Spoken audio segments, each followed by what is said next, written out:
Today is Sunday. The kids are taking a nap. I'm going to use this hour, maybe 2 hours that I have to go in the garage and work on the YJ. You heard it right. I'm going to work on the YJ. So we're in the garage. We're going to get a couple things done, but I want to show you what's going on outside. It is definitely snowing, which means that the garage is cold as shit. We got a couple inches there. That's what she said. So it's really cold in the garage, so we are going to fire up this kerosene heater here.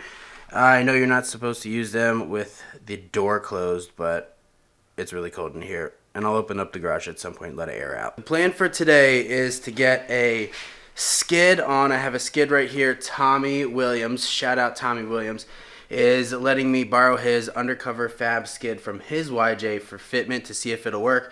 If it'll work, he's going to let me buy it for him. If not, then I'll just figure something else out. But I want to do that. I also got the transmission cross member, like the bolts that go in to hold it up. And the other thing I want to do is get the steering lines back on, get those back on, and if I can get those two things done, then today will be a success. There's a couple other things that I want to do. Hopefully I can motor through these things. They should be super simple.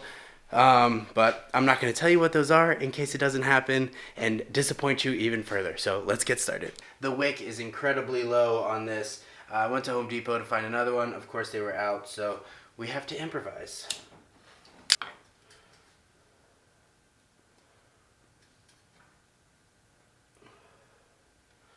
Ooh, very smoky. Ah.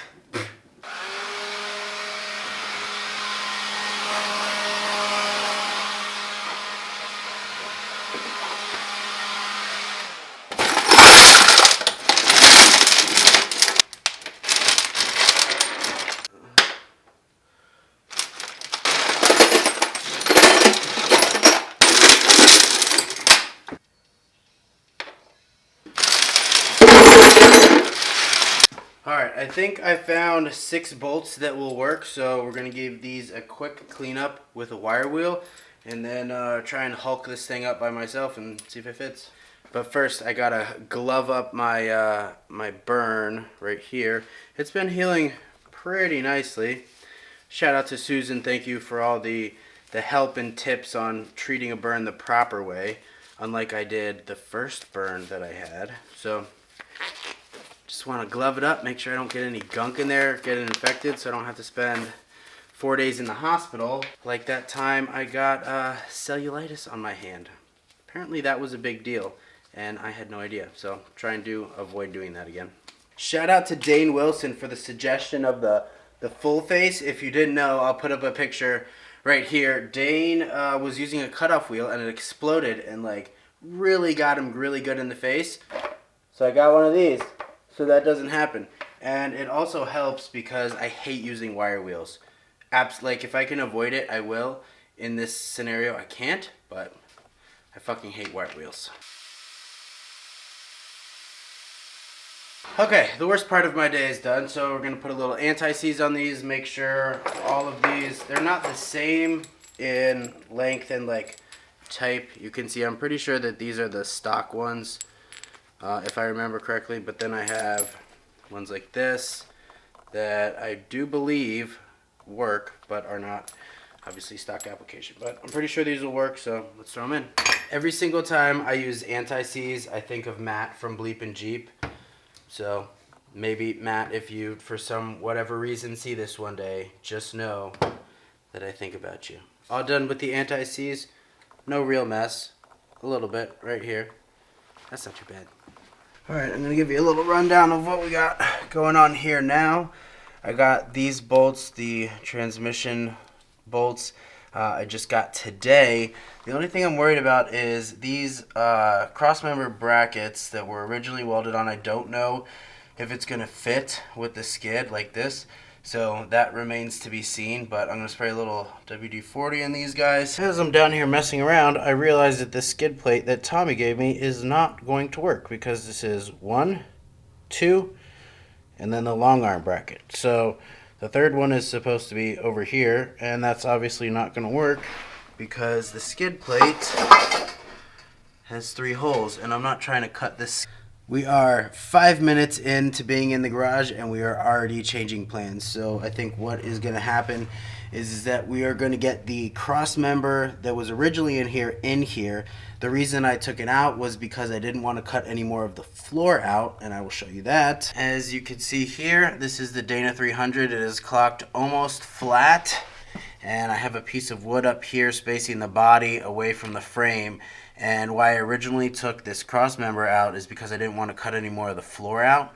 But I think to minimize fab time that we're just going to run this the way it is and cut what we need to out of the floor. Alright, so I got the original cross member back in with the bolts that I have here. I forgot that I need to go to the store and actually get bolts that are long enough that fit this. But this screwdriver and the screwdriver will do for now. So we got this in. I do have a strap holding it up because I had it off. You can see it is up there on the roll cage, holding the drivetrain up. So I'm going to loosen that and try and get these bolts in here. You can see it's a little askew. It needs to come this way.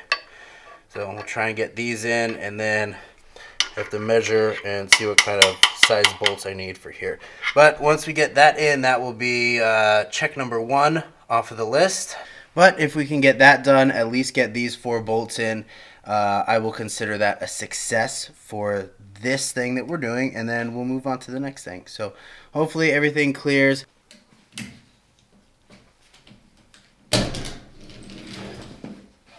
Didn't hear any loud sounds, so I guess we're good. Alright, I don't think I will be able to shift this over one-handed. So I'm going to put the camera down. I don't have a tripod low enough so you can see under here, but I'll be back in a second. That plan is not going to work either. What we're going to do now is strap the drivetrain back up to the roll cage. I'm going to take the cross member out, and we have to cut the mount off of the tube there. And hopefully I have enough scraps here to make a new one. I think I do. But we'll see. But what I want to do first is get the steering lines back on and where they're supposed to be, so I can at least get one thing accomplished today. So we're going to do that.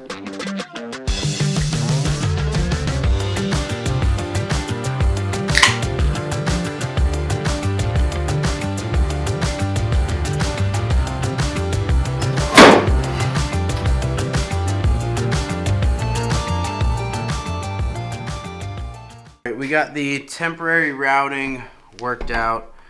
These were the 2 that I had to reconnect.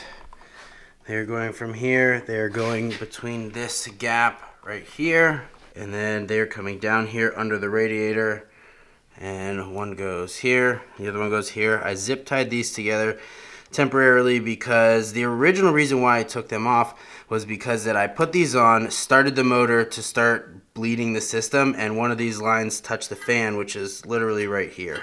This is by no means the final evolution of this steering because these lines are just what came with the orbital, and they're gonna have to do for now. I have been subconsciously using this as an excuse for why I'm not working on my Jeep, because I don't want to spend the money to buy like the actual lines that go there and measure for it. So I'm putting these back on for now so that I can get everything, so I can stop using this as an excuse basically. And that's what I've been doing with a couple other things. So hopefully with that back together, we can start doing something else. So with the steering not being able to be used for an excuse anymore, I can start moving on to other things. What we're going to do now is take the cross member that's in there now out, set it on the bench here, and start cutting it up.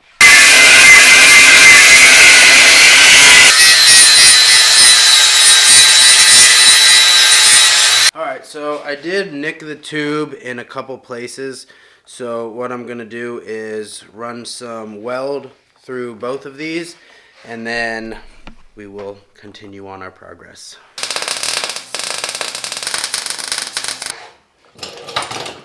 Ah! Bitch! I fucking knew that was gonna happen. Fucking party foul. Fuck! Okay, so I just checked my scrap pile. Of course I don't have enough 1/4 inch to make a new mount. So I'm not really sure what I'm gonna do at this point or how I'm gonna finish this video. But I'm gonna take a quick break and think about it, and I'll be back. Alright, after my pause and thinking, I'm just gonna have to wait, unfortunately, and that's kind of the story that goes with, you know, building something like this. I don't have enough 1/4 inch plate to make another mount, so I'm gonna have to wait until I can get more of that. We have probably about 4 to 5 inches of snow outside right now, so I can't go out and get more. But I'm just gonna end this video. I don't know. From the beginning, these videos that I wanted to make wanted to show like the real side of making something like this, and not the YouTube side of it. So shit like this happens when you just don't have what you need to finish out the day. So I did get the steering lines in, so at least I got one thing accomplished. I don't know. This is a terrible ending to this video, but if you want to build something like this, just be prepared for the ups and downs that come along with it, unless you have like a shop or you're a real fabricator that has all the stuff that they need on a regular basis. So I appreciate you guys watching. Thank you. I'm sorry. Probably what I'm gonna do now is I'm gonna finish grinding out the welds that I put on the cross member and put it back in. Actually, I'm not gonna put it back in because I still need to make the fucking mount. But I don't know, maybe go live later and record a podcast. I don't know, but thank you guys for watching. I'm sorry these videos all fucking suck, but this is my real life reality, and I don't know. Sorry. And it is the next week. So last time we spoke, I was in a very, very bad mood. I was going to post that video regardless, but it was just such a shit video that I decided I needed to give it a better end. So it is the following week now. I worked on the Jeep yesterday and today, and I'll give you a little rundown on what I did. So these bad boys came in. These are the spring hangers. I will show you how these go. You can see this spring here is bowed out a little bit like that. That's because this mount has to be out here. That's what this is for. It'll go like this, and then I can cut this mount off here, and then it'll get welded like this. This is kind of hard to do with one hand, but this old one will get cut off, and then this new one will go here like this to straighten up this spring, because you can see the hangers are going crazy. I did a bunch of small stuff like making a little plate for this to sit on. This is just zip tied, and then this metal piece that it's sitting on here is just plug welded on the bottom. I finally got around to finding a piece that fits this, so I can actually put an air filter on it so it runs half decent now. I started bleeding the steering today while Lamb Chop was here, and then it turns out the radiator started spewing fluid, so apparently I overfilled it the last time. You can see down here the floor is all wet. It was just pissing coolant everywhere. I finally got around to finding the leak in my fuel system. It was coming from this right here. This needed to be cranked down a little bit more. So as of right now, no fuel leaks. I'm sure I will find another one when this gets set down, filled with fuel, and I put the brace on, and then let it run for longer than 20 minutes. So don't judge me for how bad this looks, but I installed a battery cutoff, which I can turn the key on right now and it won't do anything, which is what I need because this Jeep sits for so long, and I don't want to have to keep undoing the battery terminals. So this runs to one side of the switch, and then all the other grounds I have are here on this side. So I am no electrical guy, but this seems to work. So tell me in the comments if I'm fucking stupid. And got the rest of the floor cut out.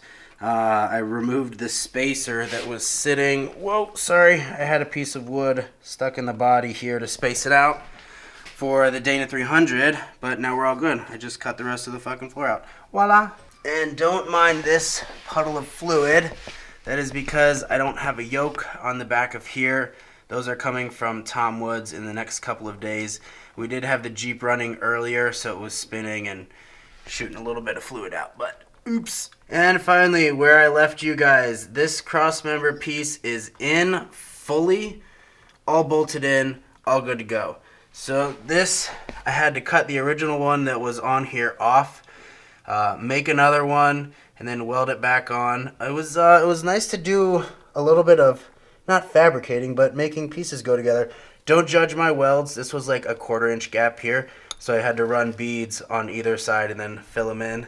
As you can see, that's what my friend Tyler Shannon would call a good old West Virginia weld. Last thing is this line right here on the hood actually hits the top of this air filter. So what I'm going to do is just cut a little strip out, just like, I don't know, an inch wide, just so I don't have to mess with this. And the only things left, I think at this point, there is a brake line leak in the back. I have one line running to a T over the rear axle, and then it splits to either side, so it's leaking at the T.